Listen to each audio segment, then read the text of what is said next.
Hey there, y'all. So, I've released a bit twisted, and I'd also like to share about me, if you don't mind. I used to be a very dark, miserable, angry person, and now I'm calm and peaceful and happy and loving. And I don't know if it would be a contribution to people or not to know the process I went through.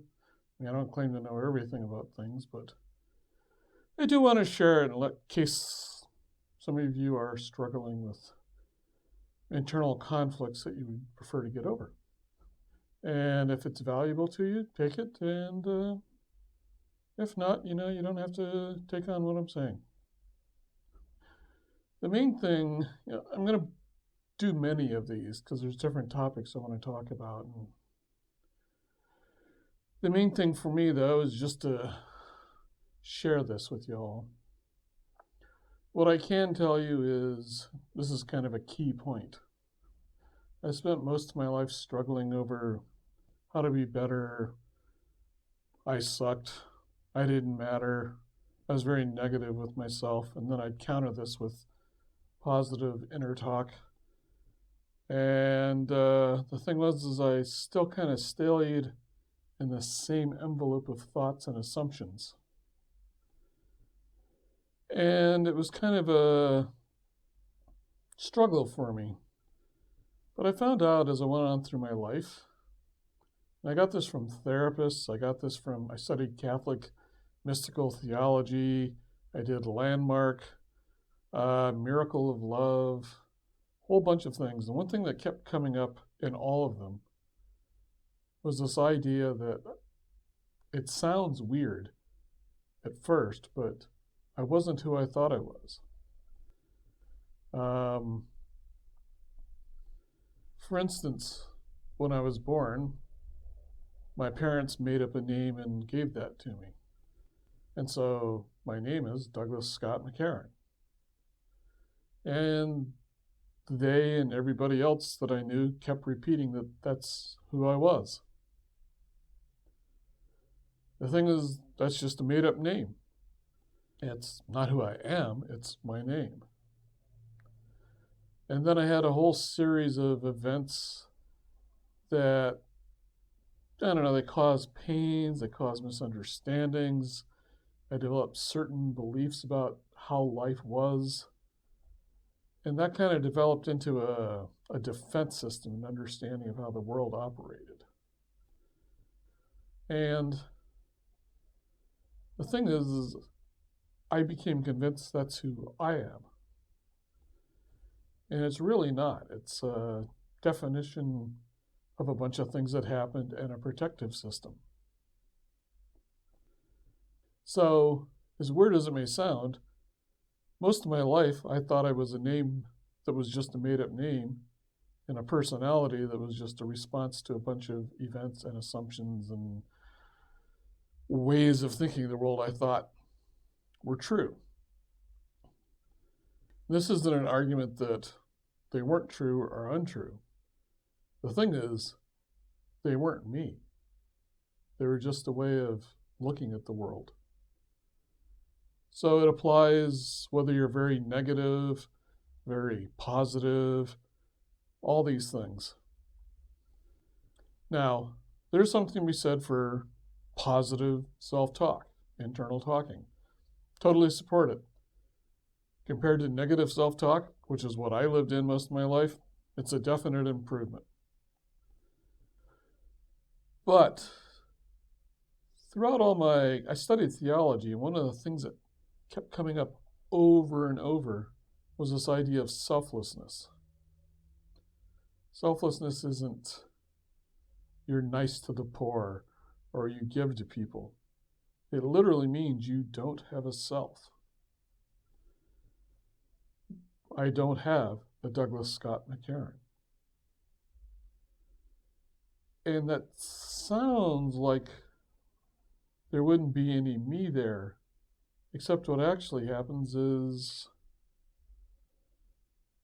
as Douglas Scott McCarron went quiet, what I really was, who I really am, suddenly just appeared. Because Douglas Scott McCarron is an explanation of the world. It's a description of the world. It's a way of understanding the world. It's a way of understanding life and a description of life, but it's not life. It's not who I am.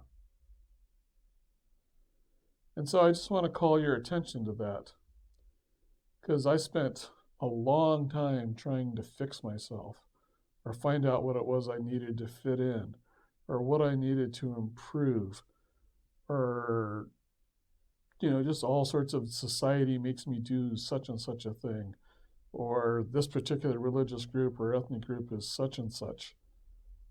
And it's all just this internal conversation that on the one hand gives us a way of looking at the world, but it also ensnares us and somewhat imprisons us.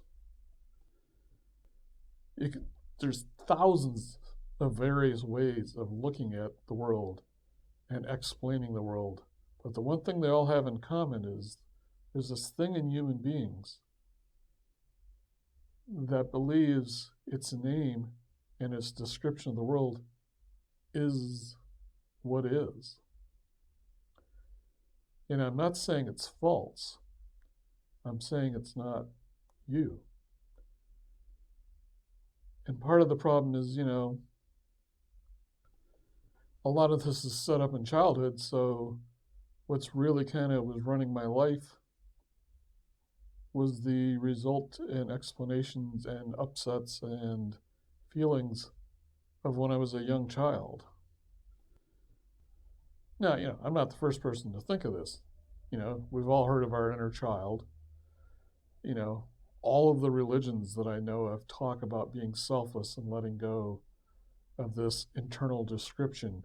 Psychology talked about it. My therapist talked about it. All these training classes I went to. There are large amounts of groups, so it's not like I made this up. But the big thing for me was that it actually changed.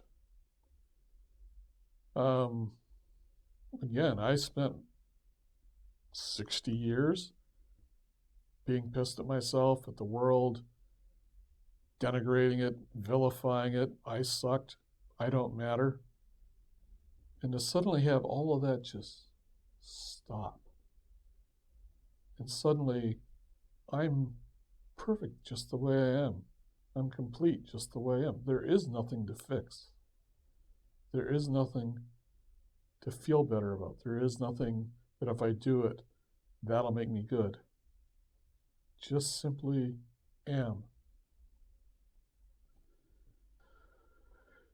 And it's important because one of the big myths of being a human being is thinking that we're the result of our past. And one of the things that showed up in all of these, my therapy, in the seminar with Landmark and Miracle of Love and Western theology, Catholic theology, the mystical stuff, it was the assumption that as being the result of our past, there really wasn't much we could do to change anything. But this isn't really true, because I also talk about if you can complete that, settle it, acknowledge it, and let go of it, suddenly your past isn't waiting for you in the future. That's what we're really the result of. We think we're the result of our past, but we're actually the result of assuming what's happened is what's going to continue to happen. So it's the expectation that the past is what's always going to be there, so why bother trying to change? But if you can get your past complete and actually let it just settle down, it'll, for lack of a better way of phrasing it, disappear. And what'll be isn't just your future. What'll be there is you, the real you. Not the made-up name, not the result of all the thinking. And, and one thing is, I used to get into this game of, well, I got to quit thinking these thoughts because then that proves that, I'm free, which is just another game.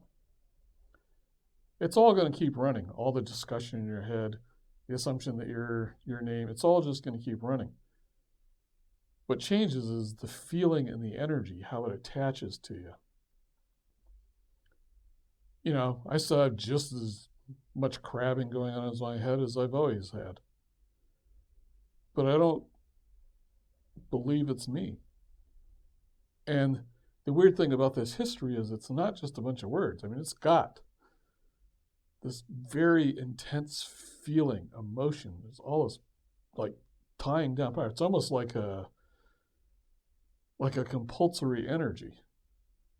You know, some people think it's each one of us individuals. Some of the theologies say it's this universal thing. But, you know, I don't know the truth of what of all that is. But almost everybody I know, well, everybody I know has this internal discussion, this internal feeling, this energy that just kind of binds them and dictates how they see things. So it's not good enough to just sit there and think about it and positive thought it. To me, you actually have to go in there and resolve it, this internal energy, this feeling. The other thing about I would just want to share is it's very important to do this with a therapist, with a group, in a workshop. Don't do it on your own. The thing is you're sitting at home thinking about it. You're in the thoughts and the energy and the feeling of it. You're on its turf. And it's always come up with the same final understanding. So by going out and saying it, to share it with somebody, it like kind of loosens the hold, breaks the hold of the internal energy. You know, and if this doesn't apply to you, it's fine. I just know that there's a lot of people out there that, you know, I was dark and miserable and at one point suicidal. I took, you know, some drugs, which were the first time I ever felt happy, which kind of got me off in a nice little diversion for a while. I mean, in the end, really, drugs don't do it. You got to do actually have to go inside and get a hold of whatever it is that's bothering you. And I look around the world, and there seems to be a lot of people who are upset, you know, and then they take it out on the people around them, and the people around them don't have anything to do with it. It's all about you inside. This thing has you. You're the one living in it. It's like your whole life is spent talking to it. I mean, think about it. You've seen people like, they'll get mad at their spouse, their boyfriend, or their girlfriend. They're getting absolutely livid. And yet, what we do is we get into these relationships looking for somebody who's going to satisfy this inner argument, this much as inner expectations. Who we're having the relationship with is not this other person. It's this internal energy. And then we brutalize and accuse the other person when they're not the one doing it. They're over in their story and stuff. And it all kind of, you know, ping pongs around, balls bounce around, all this energy goes on, and we all blame each other. And that's just kind of, you know, the human race. You look around, I mean, we all go to war, we blew each other up, there are people getting beat up, there's people robbing and stealing. A lot of lack of self-love. And it's all of us being run by this inner energy. You know, I just ask you to look at it and think about it. And if you look at it, you may actually be able to track it back to when you were very young, some of the assumptions you made, some of the ways you were influenced. And the other thing to keep in mind is, you know, I used to blame my parents a lot. You know, my parents were no saints. They did some intensely emotional things. But they were also under the sway of this inner energy. They just had their version. And we all tend to look at the world through this thing. So, you know, my dad would yell at me about something I wasn't doing, but to him it was absolutely real. You know, I used to get mad at women because they wouldn't respond the way I wanted to. Not that they ever said they were going to, not that I ever asked them, not that I ever explained what I wanted. It was just, I sat inside of my world and it talked to me And that was what was going on. This energy, it's like this big cloud of, this is the way it is. And I spent a lot of time trying to fix that, getting it just right. And I finally just realized none of it was me. It was just a name and a bunch of made up understandings backed up by this emotional energy. And it seems to be the way humans generally are.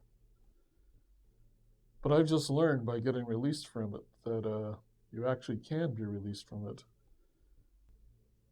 And it really changes the way one is as a human being, from being kind of a slave to this past, this energy, to actually having choice and free will and being able to describe your own future, to actually be and to have power and to be kind and forgiving to others. So anyway, that's my first share. Thank you very much. I'll see you on the next one.